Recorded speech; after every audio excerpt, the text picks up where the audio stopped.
Oui, question. Le spread de crédit disparaît avec les obligations variables. Excellente question de votre camarade. Le spread de crédit disparaît-il avec les obligations à taux variable? Eh bien, je vous propose que vous répondiez vous-même à la question que vous venez de poser. Moi, je pense que À votre avis? non. En fait, on va gagner au niveau des flux, mais on perd effectivement au niveau du prix, donc il y a une petite compensation. Alors, ce que je vous propose, c'est de reformuler correctement votre question. Votre question, c'est, d'abord, c'est y a-t-il un spread de crédit sur les obligations à taux variable? Oui, Oui. Donc, ce que je voulais plutôt voir, en fait, c'est normalement, en fait, le taux, vu qu'il est variable, il va justement aussi augmenter. Donc les flux sont plus importants. Certes, la valeur globale d'obligation, elle baisse, mais je gagne au niveau des flux, donc il y a une compensation. alors, la question de votre camarade, bon, on est entre nous certes, mais il y en a qui nous regardent, donc c'est pas facile, mais je vais essayer de reformuler votre question. La question de votre camarade, c'est qu'est-ce qui se passe sur une obligation à taux variable sur cette histoire du spread de crédit? Qu'est-ce que je peux dire sur la perte en capital en cas de détérioration du spread de crédit? D'accord? Quand une entreprise emprunte à taux variable, ça existe. La plupart du temps, c'est des banques, mais ça existe. L'obligation à taux variable, son coupon sera spécifié de la manière suivante. Elle va payer un coupon Euribor 3 mois variable, plus une marge, qu'on appelle spread de crédit, qui va être fixée pour la durée de l'obligation.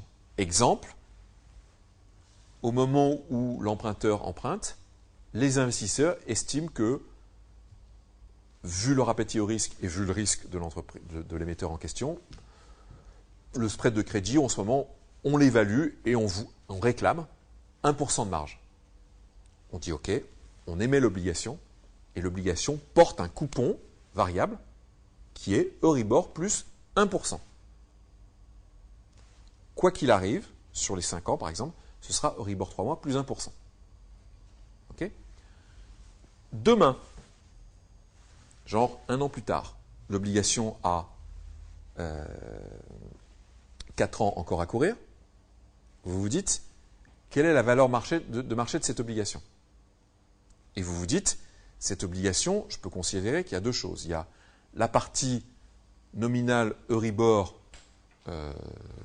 remboursement du principal, et vous vous dites, ça vaut grosso modo le pair, et puis la partie spread de crédit. Donc vous allez dire, si l'entreprise a une qualité de crédit qui est toujours estimée ou valorisée ou appréciée par les investisseurs comme valant une rémunération supplémentaire par rapport aux obligations d'État de 1%, eh bien la valeur de marché de l'obligation c'est 100. Parce qu'elle vaut la même chose que ce qu'elle aurait valu, enfin le coupon est au même niveau que le coupon qui aurait été pour une nouvelle obligation toute fraîche.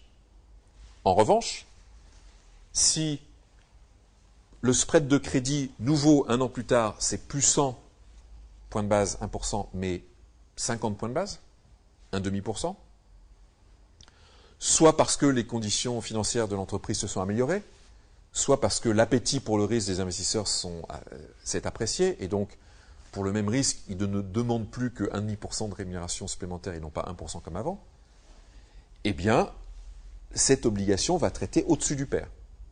L'investisseur qui l'aurait acheté avant va faire un gain en capital parce que sur la partie fixe que sont la marge, qu'est la marge, les 1%, puisque maintenant les conditions de marché c'est 1,5% et non pas 1, cette obligation devient attrayante, elle devient donc hors marché et donc son prix s'apprécie. Est-ce une bonne réponse à la question que vous avez posée? Je n'étais pas sûr de la question. Oui, en fait, le spread qu'on fixe dans les flux des obligations, il reste fixe en fait. Oui. C'est ça un peu taxe. Effectivement, la question c'était, est-ce que le spread de crédit d'une obligation à taux variable, il reste fixe? Oui, monsieur. Effectivement, le spread reste fixe, il n'est pas un spread variable. Spread variable, c'est comme si l'entreprise empruntait à 3 mois renouvelables et qu'on on rétablissait les règles du jeu à chaque fois. Donc pour moi, une obligation qui aurait un coupon de variable et un spread variable, pour l'entreprise, ça n'a aucun intérêt. Autant emprunter à 3 mois renouvelés. Sauf si on sait qu'on va améliorer notre situation. Dans quel cas, je sais que je vais emprunter à moins cher. Ok, alors je vais vous donner un bon contre-exemple. Alors on est en train on est en train de mélanger risque de taux, risque de liquidité.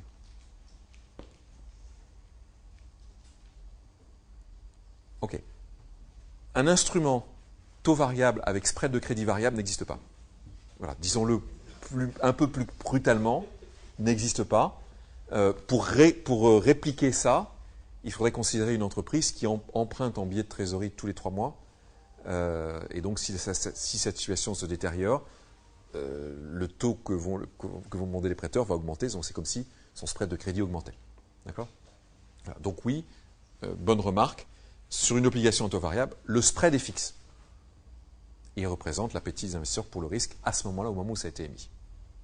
OK ?